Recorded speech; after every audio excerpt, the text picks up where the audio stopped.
Good morning, it is Phoenix Amore. So, hey, this is something that I really want people to pay attention to. You notice as I start to rearrange and adjust the schedule to the homeschooling, I'm not as hard pressed to want to do the daily videos with the tarot and whatnot, not because I don't plan on it.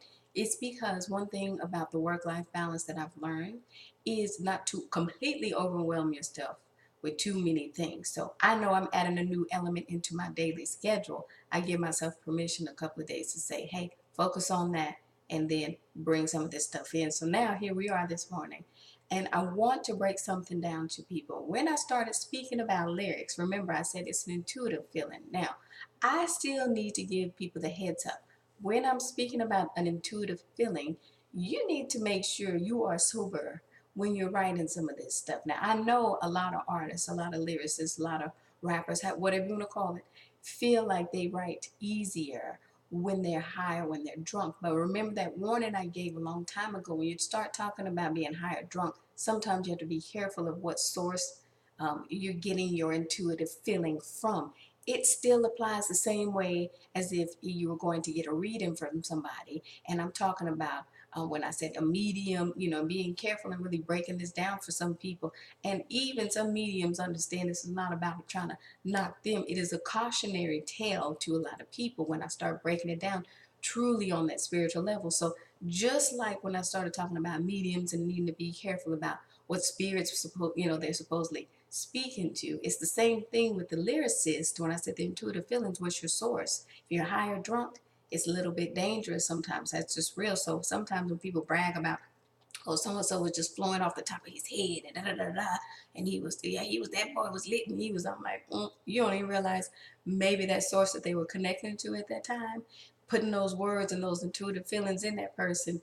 That's that warning I got to give this morning. So where am I going with this? I'm not rambling. I'm breaking this down this morning because I had a dream that was so funny in the sense that until I thought about it for about a minute, I was like, what kind of crazy. I dreamed about this room full of balloons, different colors, textures. All of them had these strings hanging down. And I walked in and they were just everywhere on the ceiling, right? Now, you normally would be like, oh, that must be prophetic, right? As to a birthday or however you want to say it. No, I knew something in me because of the fact that I pay attention to my dreams so thoroughly. Again, I have that skill set to be able to kind of discern and break it down in different categories. So for me, I knew, I said, this is spiritual, symbolic dream.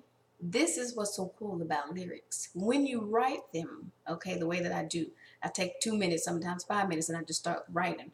So again, I'm sober when I'm doing this. So it's that direct connect that I'm talking about. So it's interesting because the balloons, I had to go through my lyrics, my intuitive feelings. When I talk about having that direct connect with God and having your language with God, this stuff gets real deep. Okay, so one of the things that I wrote a while back, I said, still don't get it, release the rope, fall to the bottom rock, run your mouth, don't stop, ego like balloon, pop, needle and haystack, step back. So guess what happened in that dream? There was two balloons that I actually took some scissors and cut. You have the foil looking helium balloons. So when I went into those lyrics and said eagle like balloon pop, I realized that there was obviously a couple of people who probably were not believing a lot of the stuff that I was saying. So that symbolism is two main people getting a very huge reality check. Now, when you know what's going on in your waking life, you can apply that. What's happening?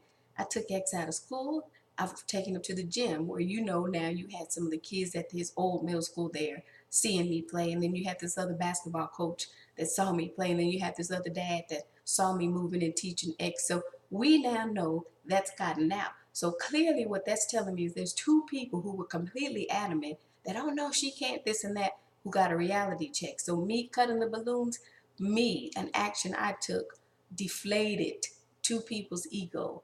That's how you interpret your dreams. Take care.